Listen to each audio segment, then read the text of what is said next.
Hi, everyone. I should start off by saying good morning. It's almost lunchtime. I bet you're feeling hungry.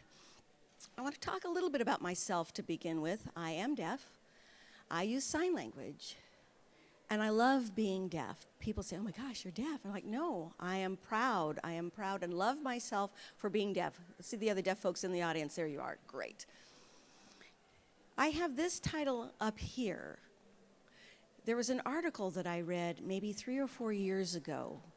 A deaf person's experience in the workplace, and it was a very negative portrayal about a very negative experience. And so I was trying to reframe this into something loving and being positive. I mean, it's fraught with challenges and impossibilities at times, but if we look at attitude, you can have the right attitude, you can face these challenges. And as Sam was saying, education is the key. That is what I use, a tool that I use to navigate and break through. So let me talk about my journey as a developer.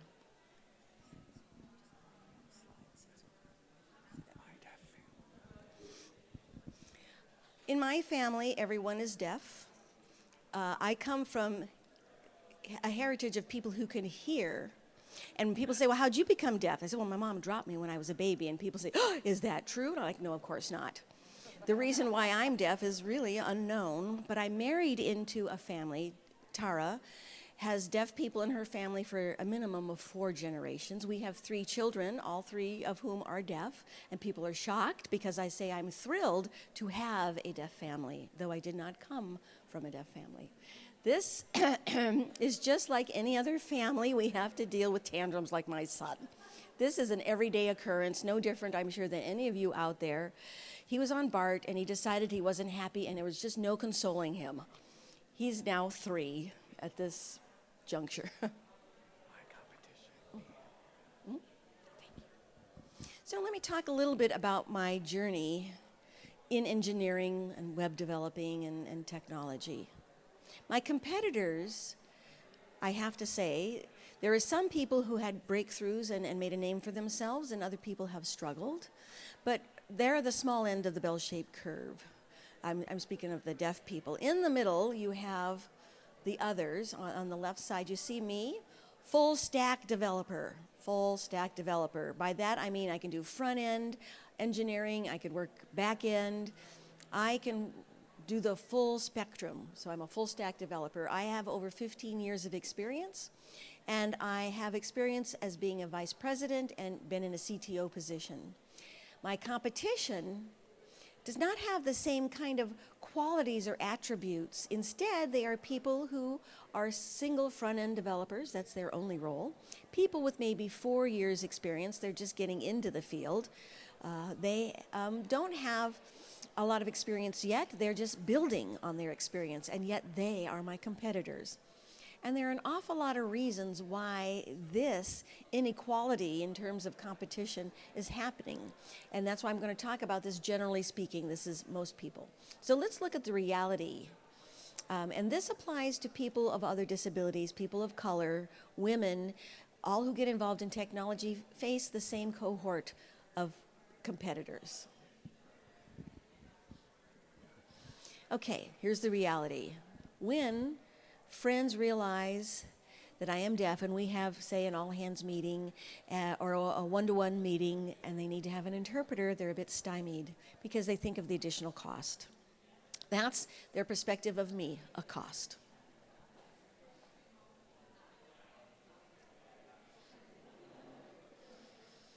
I wrote an article for Model View Culture.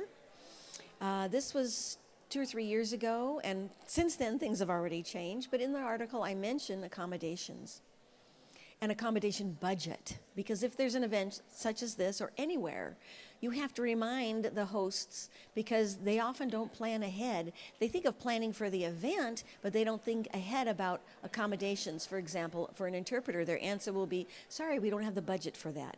So the accommodation of an interpreter should be a line item in the budget.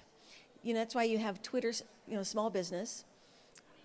We found there was a meeting, and I had a seat at the front row, and I said, so do you have an interpreter, and they said, sorry, we don't have the resources for that. I said, excuse me, Twitter, you're a very big company and you're saying you don't have the resources? So I nudged a little harder. I said, I'm the one that needs the interpreter. I want to learn. I'm driven to improve who I am. So they stepped back a little bit and talked to the powers that be and provided the interpreter, but it took me to have to guilt them, shame them into providing me an interpreter. I was seen as the difficulty. And of course, there's that struggle, that very same struggle that I deal with every day. And I try to put it aside and think about things more positively. So I'd like to use the word inclusive budget. You know, it means there's room for negotiation. Sometimes you could seek volunteers. And if we have inclusive, that means I'm not the only one that's doing the negotiation. Everybody is included in this. And you use this to be able to convince them to put a line item in their budget for accommodations. Remember, I talked about who my competition was and their attributes. I decided with all of that to create an opportunity for myself. And I'm one of the founders of LinguaBee. It is now a well-established company, which is why I have the title of Queen Bee. It's an interpreting service. And traditionally, interpreting services are those where an interpreter, let's say a company says to an interpreting agency that they need an interpreter, and it all gets worked out between the company and the agency. Now, me, the consumer, don't know who my interpreter is. I might not even know their name or what they look like. I have no idea of their skills. Are they competent until the day I show up? And it could be like, oh, great, it's you, and I'm relieved. Or what about if I'm going somewhere for either medical or mental health, and these places haven't secured an interpreter or maybe not a good enough interpreter? My services are at risk. And if the interpreter is not qualified, I find I have to repeat myself numerous times, and that causes a strain in the relationship between myself and the service provider. And yes, interpreters are costly. It is a high-paid service. And so in agencies usually have a markup on cost, and it varies in the percentage, but it could almost be double at times. And so that markup creates an additional problem, because then interpreters being expensive mean that deaf people are too costly by default or by extension. And so that's why we at LinguaBee decided that the markup cost would not be given to the agencies. Instead, it would be automatized. So there would be an automatic markup, so to speak, at a lower percentage through technology rather than human hands in the process, cheaper to use the machine. And also it gave us deaf people not going out on a surprise date this time to meet your interpreter. We really get to know who they are ahead of time. Then we get to authorize to choose our interpreter. The power is left with us. And third, most importantly, is we get to give feedback to the interpreter after the assignment.